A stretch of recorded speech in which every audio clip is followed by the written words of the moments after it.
I'm Anna Marino West, and I will be discussing about the planning tools and techniques. To reiterate, planning is the process by which the manager establishes goals and identify how these goals are to be attained. There are different planning tools and techniques a manager can use. These are forecasting, contingency planning, scenario planning, and benchmarking. Forecasting is a technique that uses historical data as inputs to make informed estimates that are predictive in determining the direction of future trends. Here's a video from Investopedia with examples of who and how to use forecasting.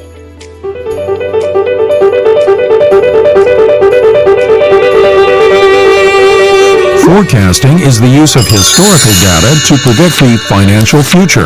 Business managers, investors, and economists all use forecasting. Business managers use forecasting to plan operations. Business managers will analyze historical sales trends, economic forecasts, and intangibles, such as the introduction of a new product, to predict their future sales. All other business planning, whether it's production budgets, cash flow projects, or hiring goals, is based on the sales forecast.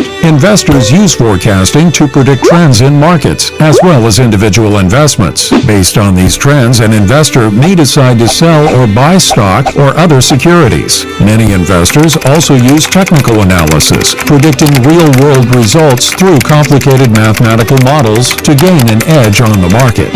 Economists use economic data to develop models that replicate economic trends for different sectors of the economy or the economy as a whole. Banks often use these models to set interest rates.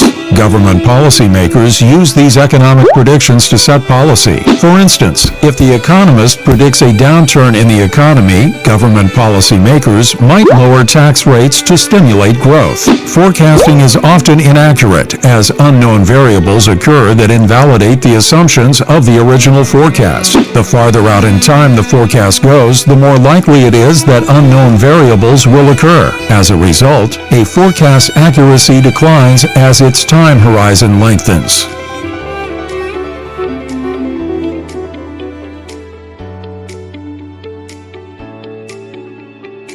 That is forecasting. Now let's go to contingency planning. Contingency planning is creating plans on how to deal with what might happen if assumption on the first plan turns out to be wrong. A contingency plan will help you determine what you will need during the incident. Create a to-do list if things go wrong, identify who to call, develop a rapid response, and minimize damage or profit loss. Most contingency plans are never implemented, but when they are needed, they are of crucial importance. Example of a contingency plan was March 2020 before quarantine in the Philippines.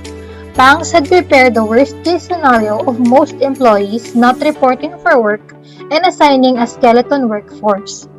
VPNs are also issued to assign work-from-home employees. Then, there is scenario planning. Scenario planning is a way to assert control over an uncertain world by identifying assumptions about the future and determining how your organization will respond. Example of a scenario analysis are these. Analyzing the movement of a specific metric or valuation under different scenarios. Examples are, what if prime rate goes up? What if this presidential candidate wins the election? What if a company X releases a new piece of technology? What if currency Z strengthens? So these are different scenarios that companies are using in planning ahead. And then there's benchmarking. Benchmarking is a process where you measure your company's success against other similar companies to discover if there is a gap in performance that can be closed by improving their performance. Example is this graph. So there is performance and time. And as you can see, there is the best practices trend that are used for benchmarking. And managers found out that there is a gap in the best practices being done, and that can be used for improvement. So, benchmarking is a good tool in which how or knowing how your company will improve by using best practices or already companies' practices. So that are the planning tools and techniques managers can use. Thank you for your time.